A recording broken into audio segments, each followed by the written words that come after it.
Hi, my name is Heidi Hazy, and I'm a DMP student at Palm Beach Atlantic University. I'm presenting a case study on bronchial asthma. Hey Heidi, this is Kelly Douglas responding to your case study on asthma.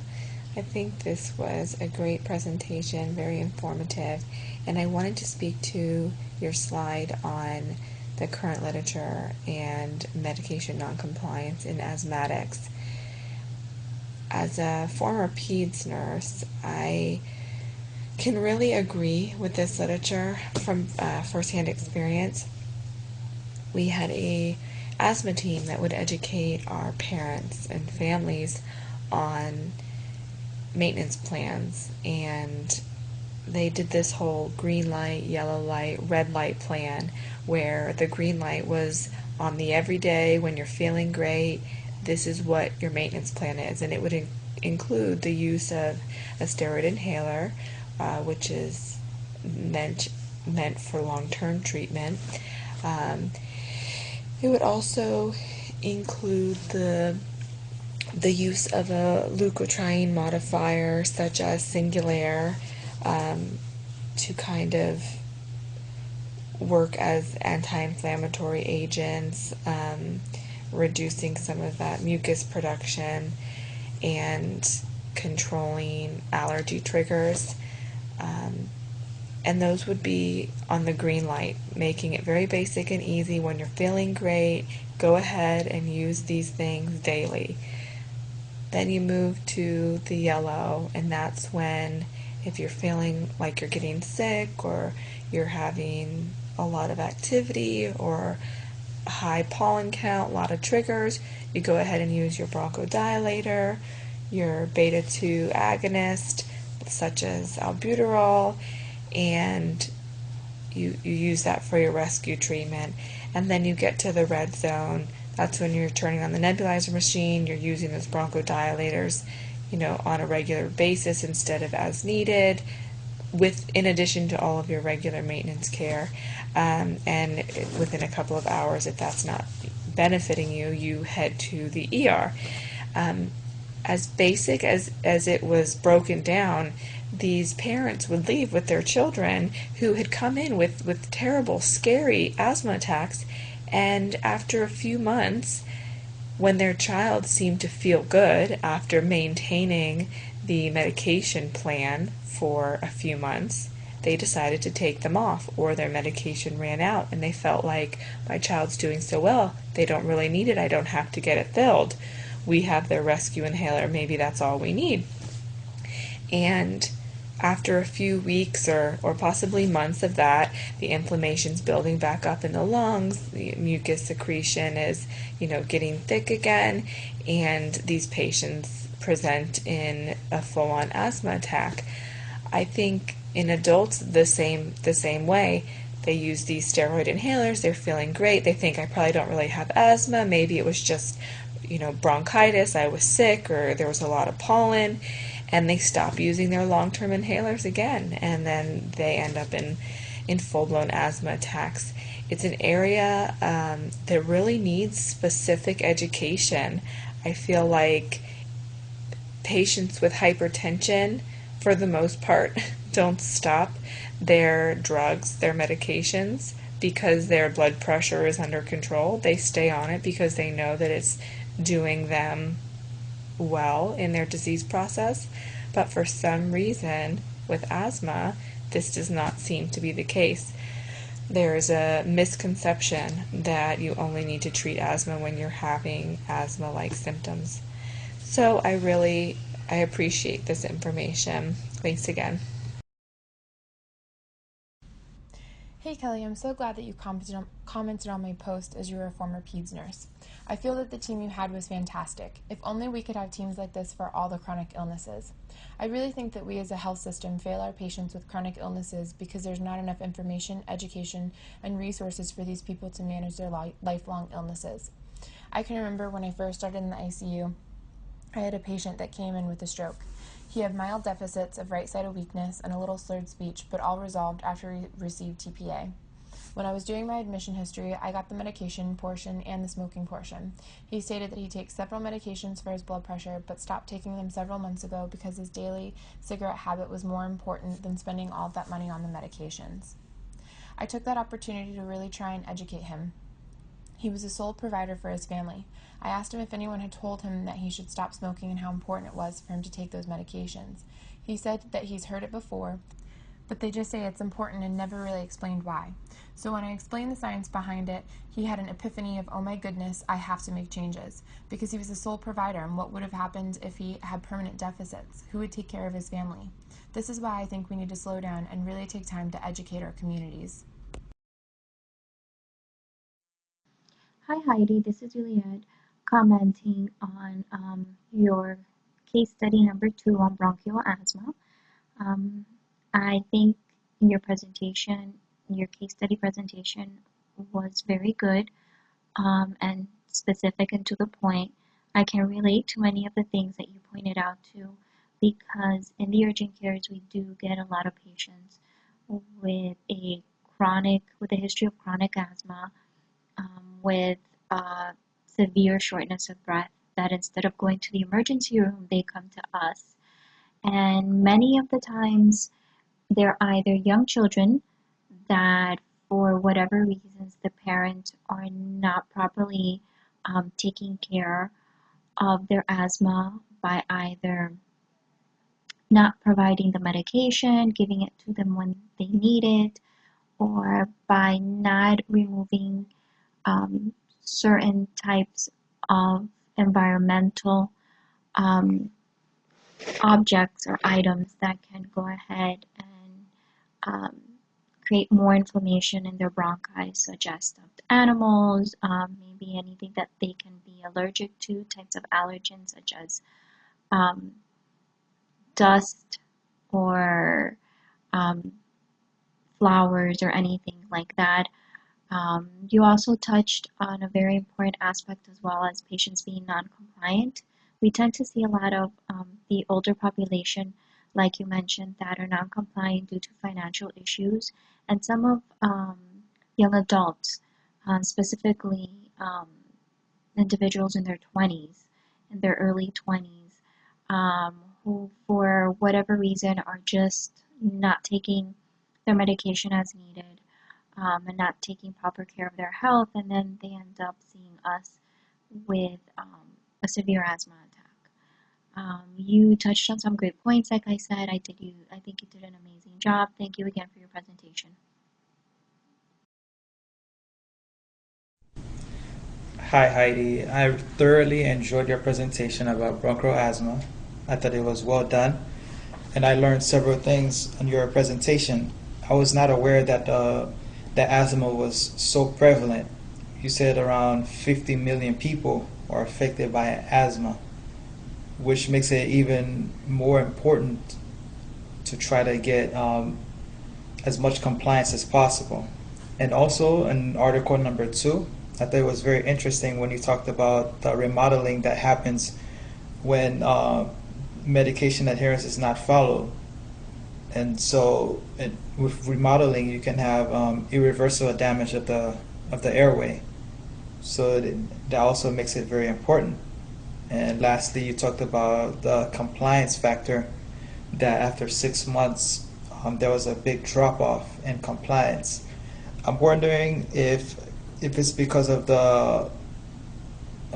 getting the medication every day and having to follow the routine, if there was a more efficient way of getting the medication, or reminders, if that would help with compliance.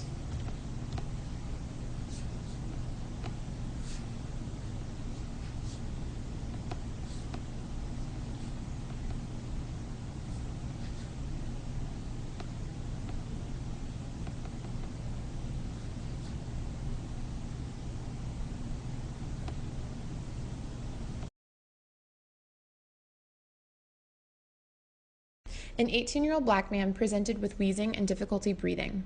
These attacks occurred intermittently and were not related to any known circumstances. An x-ray of the chest was unremarkable, but lung function test performed when he was symptomatic showed a markedly decreased forced expiratory volume, which improved significantly after he inhaled a few puffs of an adrenergic agonist. The patient was prescribed an inhaler. Although the inhaler provided some relief, the patient continued to experience episodes of breathlessness, and a steroid inhalant was prescribed, which provided much greater relief.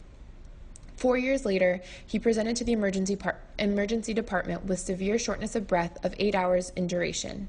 He stated that he had stopped taking all medications several weeks before because of financial reasons.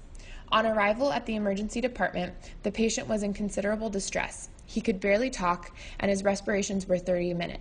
Physical examination was remarkable for rare wheezing and markedly diminished breath sounds. Arterial blood gas values are as shown. While awaiting therapy, the patient experienced a cardiac arrest and could not be resuscitated. At autopsy, gross findings were limited to the respiratory tract. The lungs were overinflated and had a focal area of atelectasis, and many of the bronchi were occluded by thick, tenacious mucus plugs.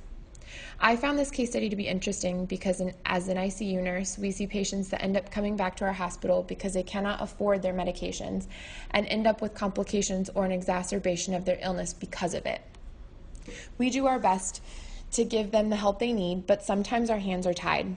This is always so sad and frustrating for us healthcare providers because we do everything we can to get our patients better, and yet if they do not have the financial means to continue their care at home with their medications, we feel like a hamster on a wheel.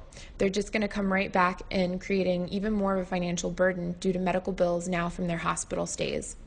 I think that this case was especially disheartening because this patient ended up dying from his illness.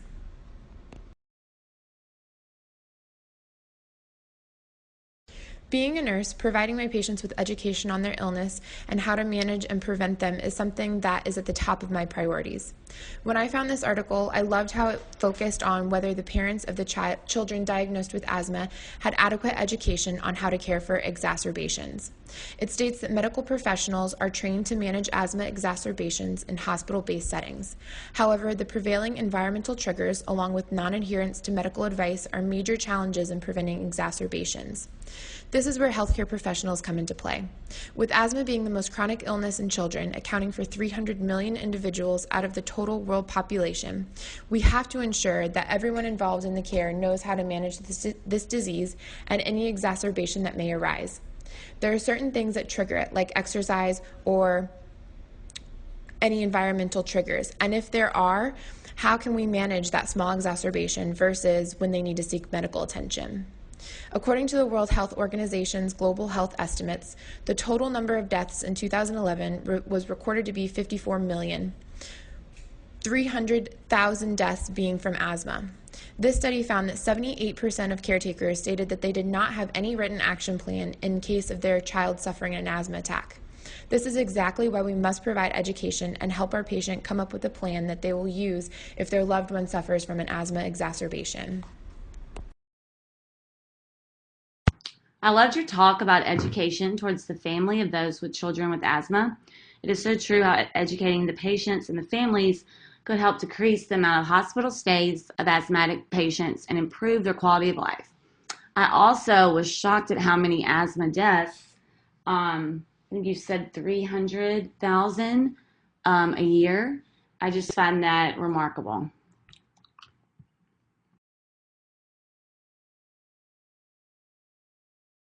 In addition to educating our patient on what asthma is, how to prevent it, and what to do if there's an acute exacerbation, we must also educate them on the long-term effects that asthma has on the lungs, especially if it's not managed appropriately. One of the complications of asthma is airway remodeling, which is characterized as a thickening of the airway wall, an increase in the size of the submucosal glands, and subbasement membrane fibrosis. The patient in this case study was found to have overinflated lungs and had focal areas of atelectasis, and many of the bronchi were occluded by thick, tenacious mucus plugs. This is a direct effect of airway remodeling, a complication of asthma. We must be able to teach our patients why it is so crucial to properly manage their illness to try and prevent some of the possibly deadly complications.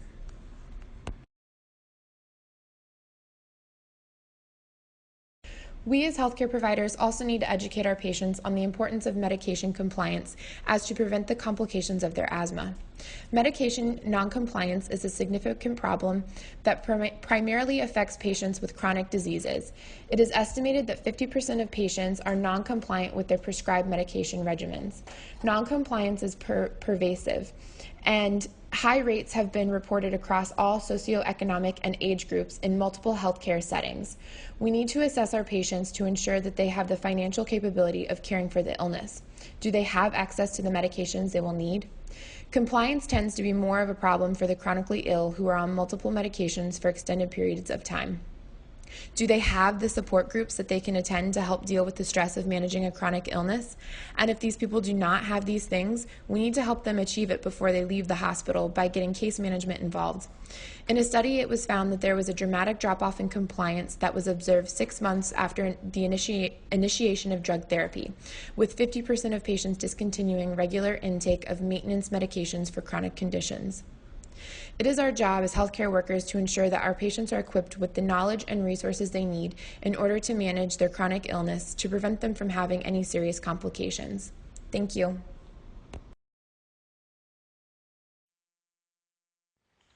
Hi Heidi, this is Fidelia.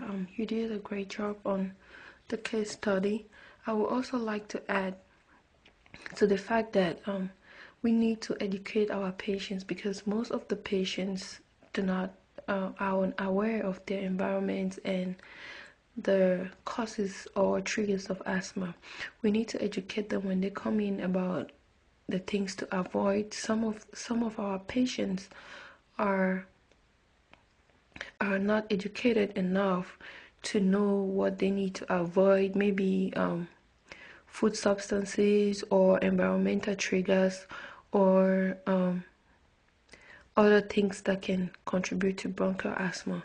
So we need to educate them and make sure they're compliant enough. Like sometimes we're responsible for our patients, so we need to send out maybe home health nurses to follow up with these patients, because some of them are non-compliant and they really need somebody to educate them about the importance of taking their treatment and avoiding certain triggers and staying away from things that will cause or trigger asthma. I understand that some of them have financial issues. Maybe we should organize in our communities, we should organize free screenings and free education or little things like that, give our patients handouts and pamphlets that will educate them, because some people think oh, they don't want to go spend money to attend a class to get more knowledge. Maybe if we do free screening and provide free resources for them, that will help them to be more compliant. Thank you.